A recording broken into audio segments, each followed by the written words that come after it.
And now we go back to the main news of the day, the disaster at the Piper Alpha oil platform in the North Sea. We've just received this report from Clive Ferguson. Less than a quarter of one of the North Sea's biggest platforms now remains. These latest pictures show the extent of destruction unleashed by a gas leak. Not quite 24 hours ago, 229 men were working, relaxing and sleeping here on the Piper Alpha oil platform, 120 miles out into the North Sea, northeast of Aberdeen. Construction work and equipment needed to bring a new field on stream meant about 30 extra men were aboard.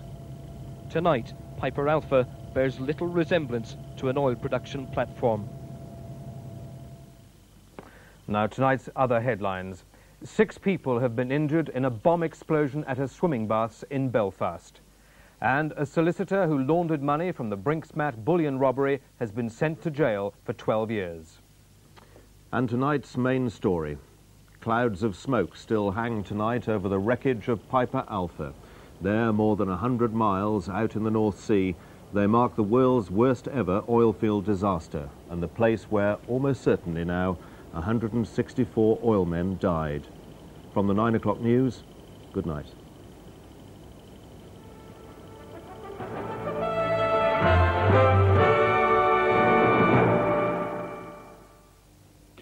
Now the news in the southeast. The Metropolitan Police have offered £75,000 compensation to the family of Blair Peach, the teacher who died during a demonstration in Southall 9 years ago. The family have accepted the money, but say they're unhappy with the way the case was handled. Tasneem Siddiqui reports. 33-year-old Blair Peach from New Zealand died of head injuries after police charged during the anti-fascist demonstration in Southall. The inquest into his death heard evidence from 10 witnesses that Mr. Peach had been struck by a truncheon carried by a member of the Special Patrol Group. Scotland Yard stressed that the offer is not an admission of responsibility for his death, but an attempt to bring this tragic incident to a fair and reasonable conclusion. British Airways today confirmed that 400 jobs will have to go at Gatwick Airport following the merger with British Caledonian. But despite the cuts, the company is planning to expand its operations there and attract more than 500,000 extra passengers by 1990. BA hopes to make the staff reductions without compulsory redundancies. The government's announced that 6 London boroughs are to be rate capped for a second year running. They're Camden, Greenwich, Hackney, Lewisham, Southwark and Tower Hamlets. The Inner London Education Authority is also being rate capped next year before it's abolished. Film producer George Lucas says he may make a rival bid to keep film production at Elstree Studios in Hertfordshire. It follows last week's announcement that the studios were to be sold to developers. Today, George Lucas and Steven Spielberg added their support to a campaign by production staff and the local council to save Elstree.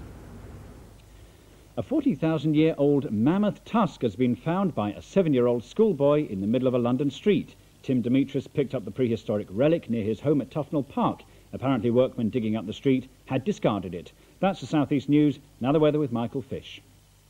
Good evening to you. Some pretty miserable temperatures again around the country today. All these are 2 or 3 degrees below what one would hope for at this time of the year. Even at best they're only in the mid-60s. And that's of course in complete contrast to the southeastern part of the Mediterranean. Greece, a bit warmer in the more sheltered eastern areas, but even so, nothing to write home about. That's all for now. A very good evening to you.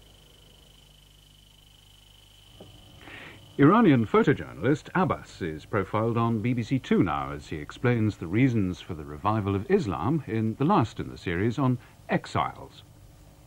In just over an hour on BBC1, we begin a new series in which Esther interviews well-known personalities, starting tonight with the popular American actress Mary Tyler Moore.